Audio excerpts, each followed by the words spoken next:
Hello everyone, Dr. Shabazz here, and I want to give some information about Chapter 8, but more so about current events. There's a lot of things that are happening right now in this day and time that I believe we need to be very cognizant of.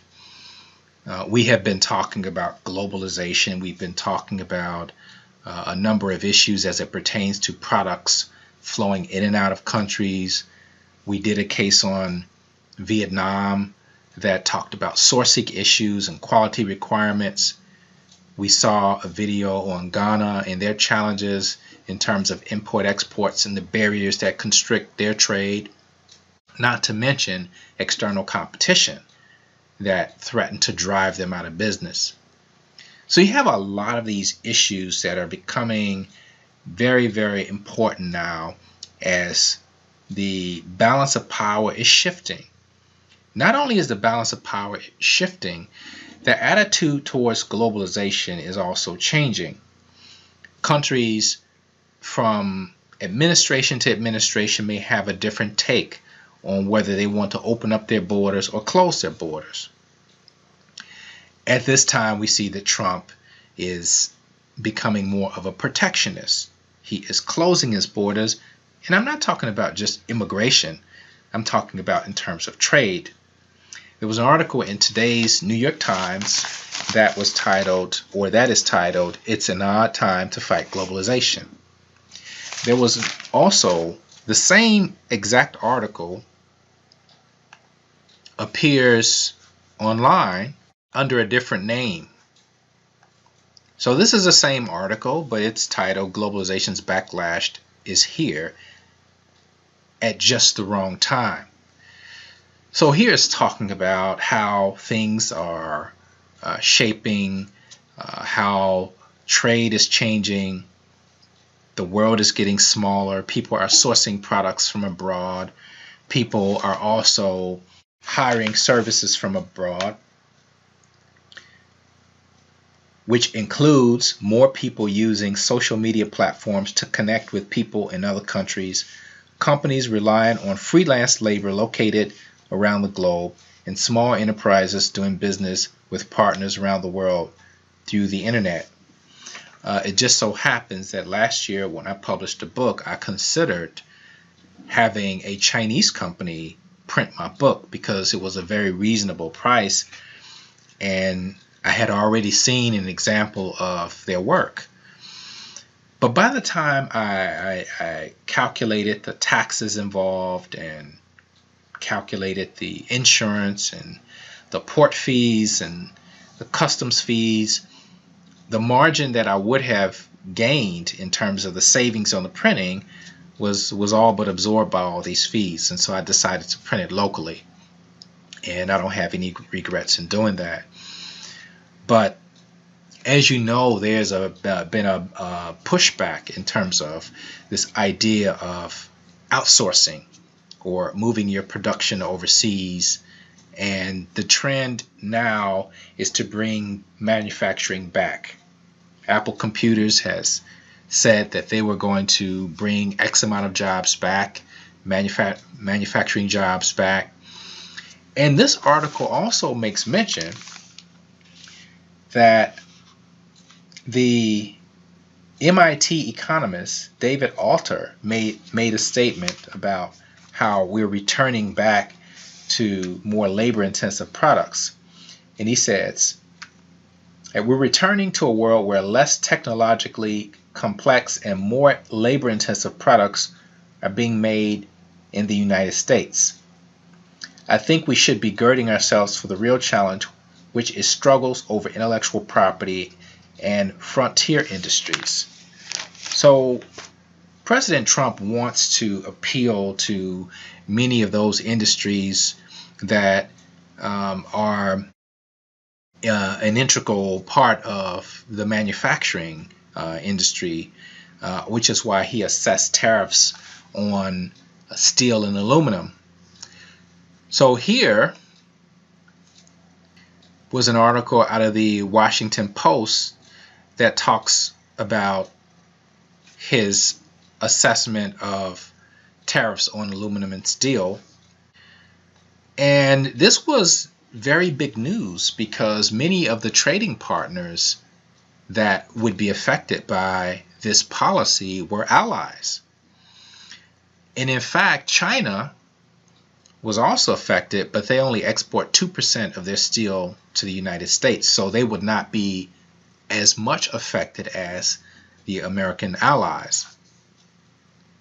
So it was a 25% tariff on steel and aluminum.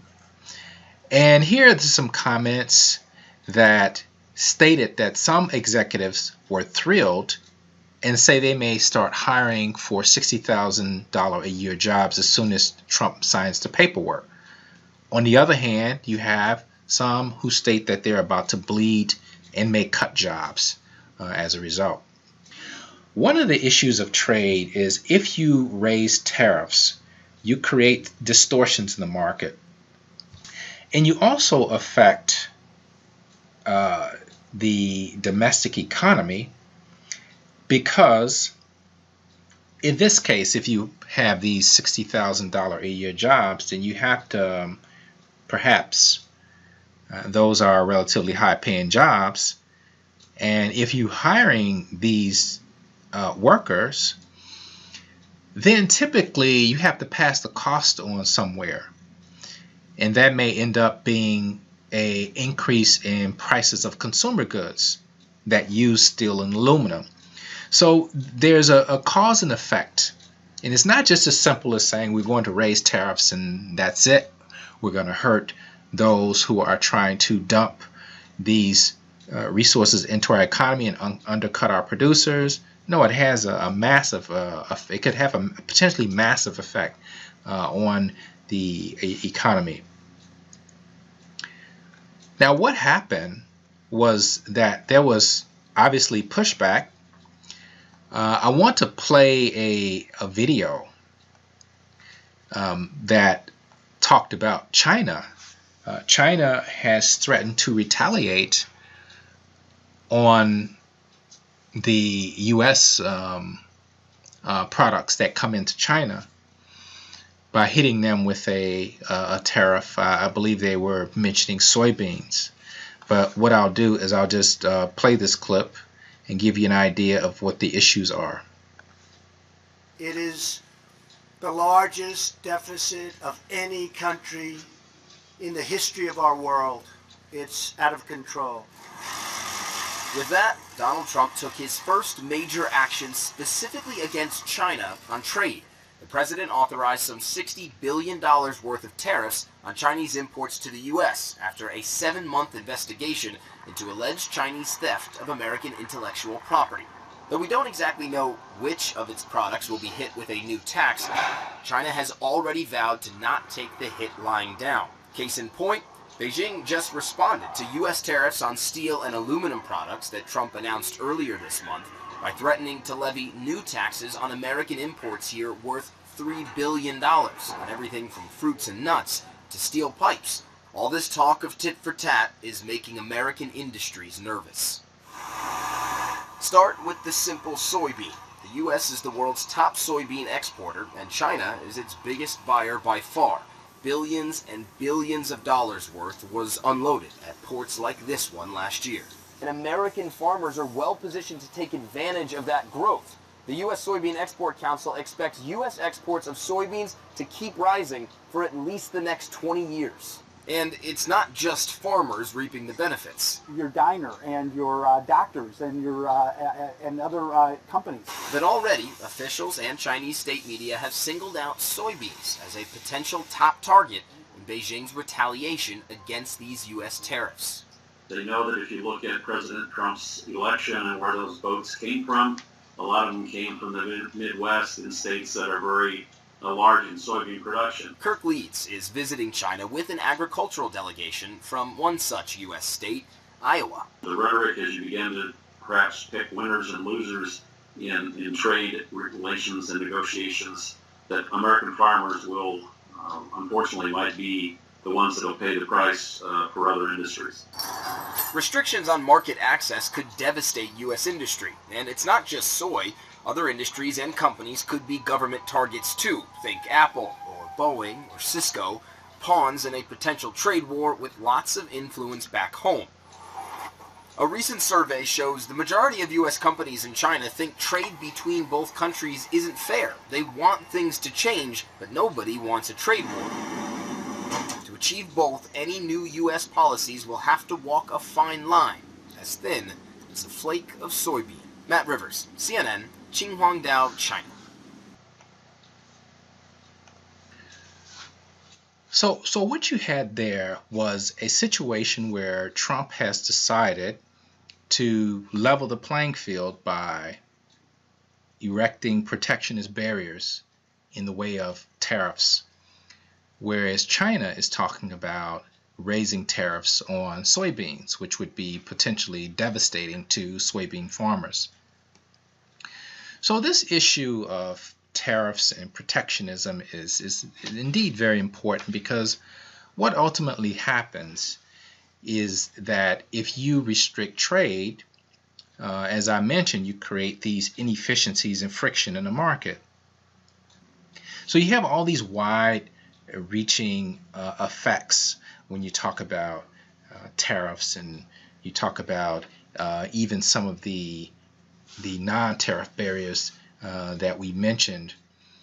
There was a video that we watched which was titled "The Trade Trap," which was talking about how Ghana was facing this pressure from overseas imports that were cheaper because these products were being subsidized by the government, by the foreign government, which means that the Ghanaian companies could not compete.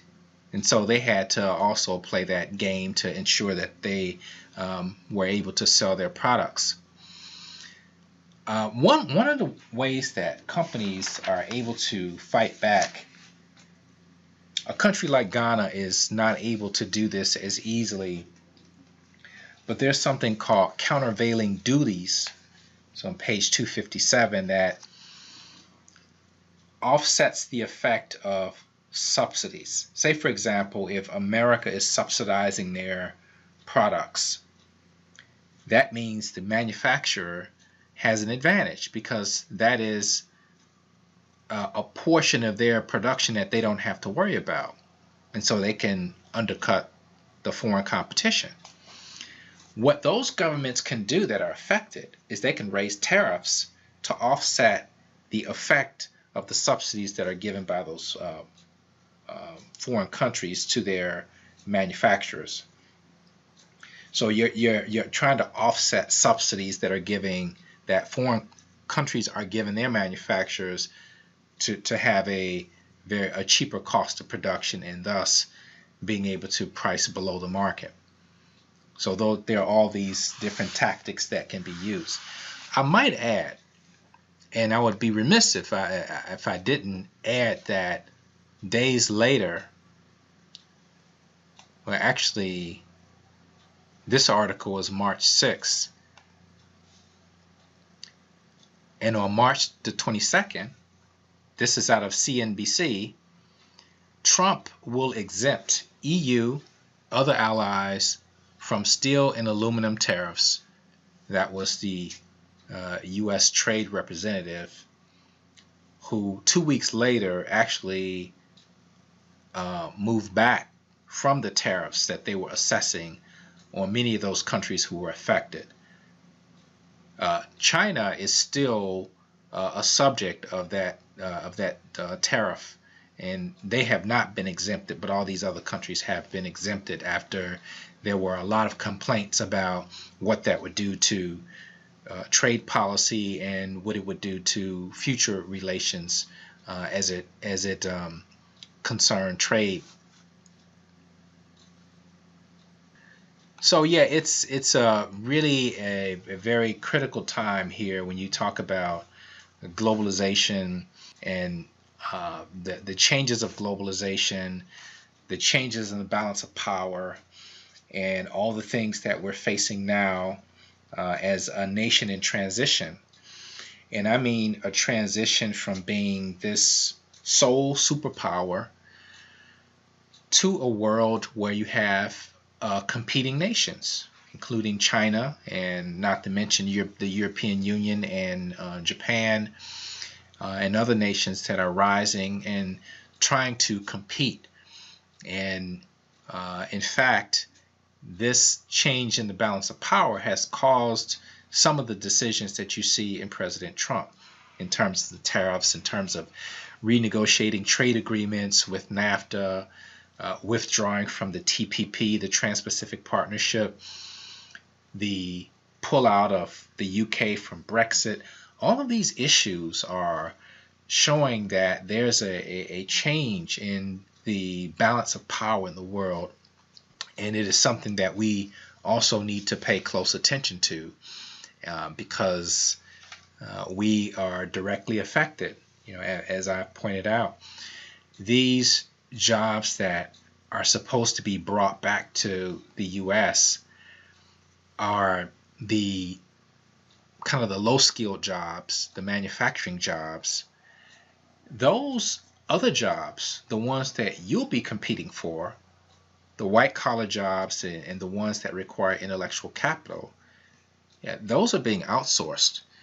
And it is not certain as to when those will return or if they'll ever return. We're talking about things like engineering. We're talking about things like animation. We're talking about other types of industries in technology and intellectual capital that have moved overseas and have provided another element of an efficient supply chain. And so it affects you very directly, which means that you have to ensure that you have some of the skills that are required to compete in that market, which may include foreign languages. It may include some technological understanding, and also those things that cannot easily be automated.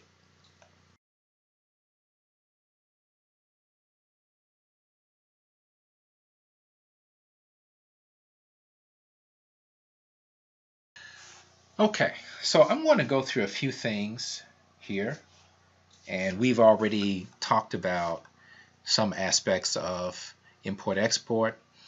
We were talking about the barriers, the tariff barriers. There are different types of tariff barriers. I mentioned that there are general barriers, and these general barriers are taxes on all products across the board. And then you have specific barriers, and these specific barriers are based it can be based on things such as the number of products, the size of the products, the types of the products, the type of product, and many of these have they have an impact in terms of your ability to move into those markets. If you look at this slide here, you look at some of the problems in terms of logistics. Transportation is a big expenditure, and it can be a hassle. It can be a nightmare, especially if the infrastructure of the country you're exporting to is not stable. And we're not just talking about getting the products from point A or getting the products to the port. We're talking about things like the security of the port, the safety of the port, the shipping company, how reliable they are. All of these things play a role in terms of you being able to get your products to your destination.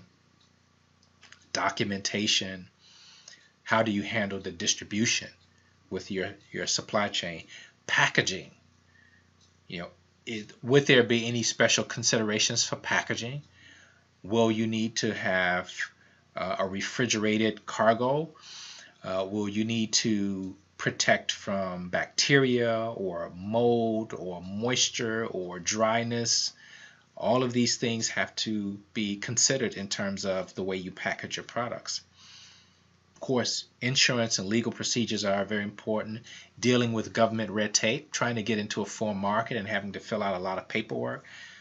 These are non-tariff barriers that are often dealt with. This idea of licensing. Now, there are two aspects of licensing when we talk about import-export. There's a licensing in which you give someone a license to use your technology and to use your trademarks and to use some other aspects of your property. And we know one of the most popular forms of licensing is a franchise, where some investor is able to run a business using your trademarks, using your patents, using your technology for obviously a fee. But then there's something else that was mentioned in Life and Debt, which is the licensing requirement, which means in order to get a license, now this is something totally different. In order to get a license to export, you have to meet certain standards, certain benchmarks, and that can be things like if you're exporting produce, it can be the size, it can be pesticide or herbicide limitations, it can be things like ensuring that there's a certain there are quality inspections that are being met. All of these things are barriers, are essentially barriers to trade. Okay, so here's an idea of how China is making their presence felt. And this is only in the clothing and garment industry. This is as of 2011. These are dated figures, so China's is probably a little bit higher than it is in this slide. When we talk about governments concerning about trade deficits, this is what we have now in terms of where America finds itself, looking at supporting its local businesses for export. And these are some of the ways in which a government can support local companies through tax breaks, subsidies, grants, technical assistance, free trade zones, which exempts a manufacturer from taxes and local regulations. So all of these things support exports of local companies in their ability to compete abroad. So government actions to discourage, which is what we see happening with President Trump in terms of stiffer rules and regulations, rate schedules in terms of your tariff rates on specific products. And we saw with steel and aluminum that was 25%. All types of import controls, the non-tariff barriers, your quotas, your discriminatory procurement policies, which may require you to get your products from a specific supplier, as opposed to the supplier that you usually get your products from. All of these technical barriers and monetary policies, things like repatriation restrictions and not being able to bring your money out of the country, are also issues that governments may use to discourage those who want to trade. Here you have some examples of tariff and non-tariff barriers. And here you have China tariffs as high as 28% on foreign-made auto products. Now these are tariffs that have been assessed by the country, 28% on products that are coming in. There's a harmonized tariff system that ensures that there is a fairness in terms of tariff regulations. Now I must add that you have groupings of countries like NAFTA, which is comprised of the United States, Canada, and Mexico. They have a tariff-free zone, which means that if you're a member of NAFTA, you don't have to pay tariffs in the other countries. So you can have your own tariff rules, But in terms of non-members, you still have to have a reasonable tariff level to kind of ensure that there's no friction in the market and there are no inefficiencies in the market. One of the things that countries may do, and I'll just show you this article.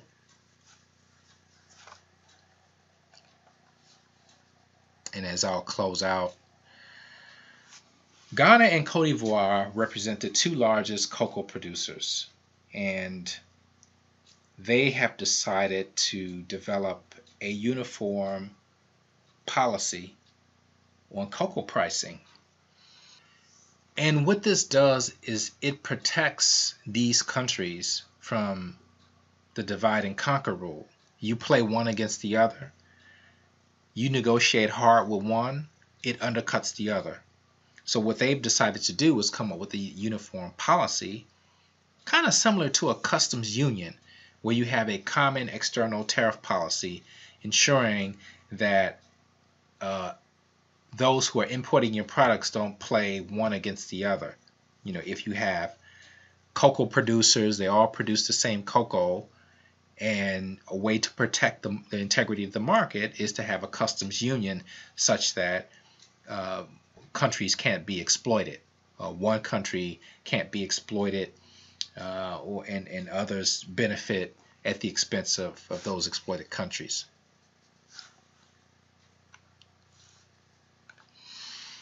So you have single column tariffs. Now this, when you look at page 255, it talks about single columns. This is general tariffs, simplest type of tariff, which is a rate that applies to imports from all countries on the same basis. Then you have two column tariffs, which is general duties plus special duties, which, as I mentioned, can be based on quantity, can be based on size, it can be based on the type of, whether it's agriculture, whether it's finished, or whether it's some other type of pharmaceutical product. There might be different tariffs in addition to the general tariffs that are assessed. So here's your one column, two column, and it gives you the breakdown of how these different programs classify. If you look at some of these agreements below, they have a very specialized regulations in terms of what the schedule is. So for those who do not fit under the NTR or normal trade relations, if you're not a country that has normal trade relations, then you have a 30% tariff, which is pretty steep. So again, these are the duties or taxes. Ad valorem tax is expressed as a percentage of value of goods. So if you have maybe not quantity of goods but value of goods, then there is a percentage, a tax based on the value of goods that are being exported. Again, specific duties expressed as a specific amount of currency per unit of weight, volume, length, or other unit of measurement. And then you have compound and mixed duties, which can be a combination of all of those.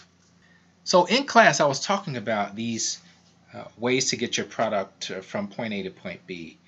And I mentioned many of these intermediaries: agents, brokers, merchants, export management companies, export agents, freight forwarders, are all part of this supply chain. Now, these are basically, they don't have it as direct and indirect. These would be considered indirect methods of export. Your direct methods of export, again, would be having a sales office in a foreign country and also having distributors who would buy your products for a discount. You train them on your products, and then they sell probably for markup because of market conditions, they're able to get a markup and offer that product to their constituency as a convenience, because otherwise that consumer base would not be able to get that product unless they import it from you directly, and you probably would have them to order in volume, which many individuals cannot do. I also mentioned this idea of the purchase cycle, these documents, letters of credit, bill of exchange, and how this cycle occurs, when you're engaging in import-export. And they have a diagram here of what happens. So here, number one, the buyer and seller conclude a pro forma invoice. And an invoice is when you send a potential customer and it kind of outlines all of the details about the product and the cost and the breakdown. So it amounts basically to a sales contract. That person signs it and perhaps sees maybe has some issues. You negotiate, and then once the invoice is looked at and everything is fine, then the buyer begins to get their funds together through their bank, ensuring that they have the money that's required to pay for that contract. And so that the issuing bank will issue a letter of credit to the seller's bank saying that my person has the money to pay for your products that they're going to send them. They will go back and forth and look at the letter of credit, ensure that everything is fine in terms of the exchange rate and what that may mean in terms of how much money is received, in what currency that was agreed upon. And then once that is done, that letter of credit is issued. And once that letter of credit is issued, then the seller begins to get the products ready through a freight forwarder, sending those products to the buyer. And then on that end with the freight forwarder, you have another set of documents that are filled out, including the bill of lading and all of the other paperwork to ensure that what is being sent to the buyer is actually what they have asked for. Because sometimes you get some mistakes and people end up getting the wrong materials in the cargo. So here's the way the documents will flow, and also the money will flow. As soon as the seller receives credit, is satisfied and can meet its terms and condition, she or he is in a position to load the goods and dispatch them. So freight forwarder, the bank checks the documents against the credit. If the documents meet the requirements of the credit, the bank will pay, accept, or negotiate according to the terms of the credit. When that is done, the documents and money are exchanged, and the seller ultimately gets their money that's deposited in their account. All of this today is done very, I won't say it's painless. There's still issues in terms of negotiations, but you're not having to airmail documents, and you're not having to worry about the time in which the documents are sent. It's all very seamless. And in fact, in my doctoral dissertation, I actually designed an exchange that was similar to this for West Africa, but it was in an e-business model, which is probably what this is now. Everybody is doing electronic data interchange now, so it's no big deal.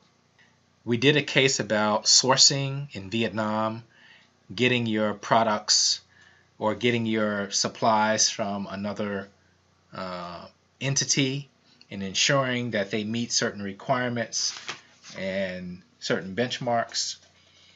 We saw in the Vietnamese case or the KFC case, that all suppliers had to meet a global food safety initiative, which facilitates the evaluation of suppliers' performance on key food safety preventative controls such as pest control, sanitation, product protection, recovery, and more.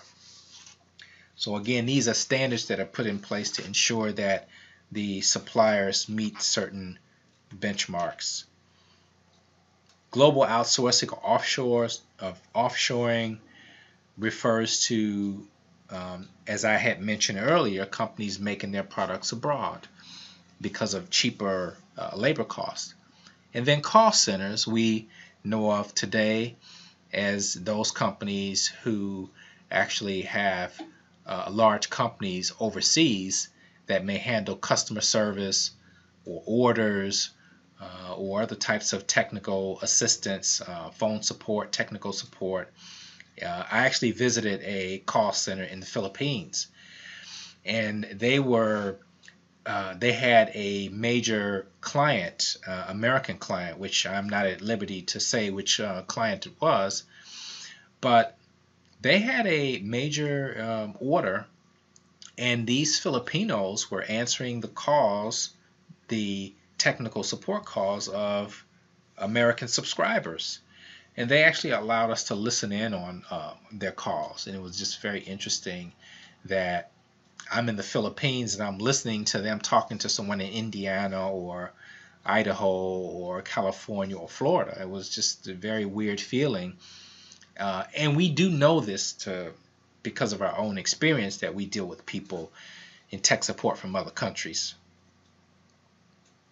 So these are all the things that we know very well in terms of sourcing, some of the barriers that were mentioned in our case, in the sourcing case with KFC. All these other issues, it can really be a bear.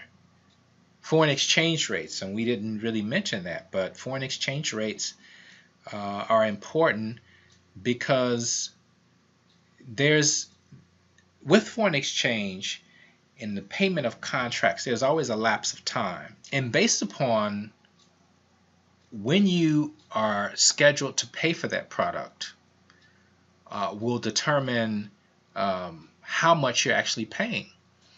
Now, again, if you're able to pay for products in 30 days, if that's the amount of time that you have, you can pay now, but you have up to 30 days. Now, if you wait, then the exchange rate may change from day to day.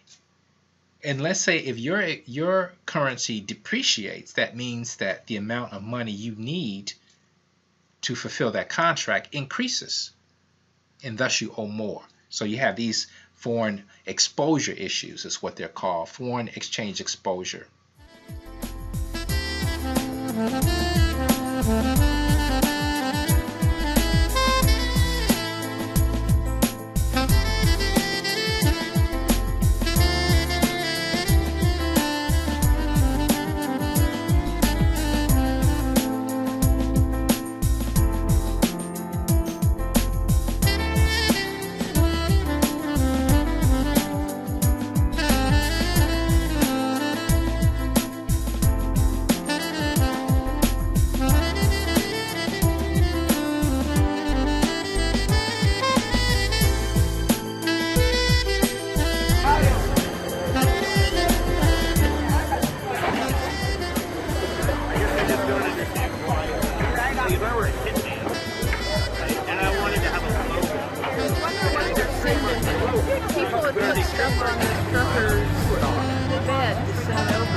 Yeah, those are personal.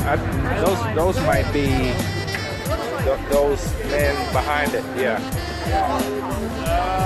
This is our growing flour, sugar. A lot of things. Show this to my students.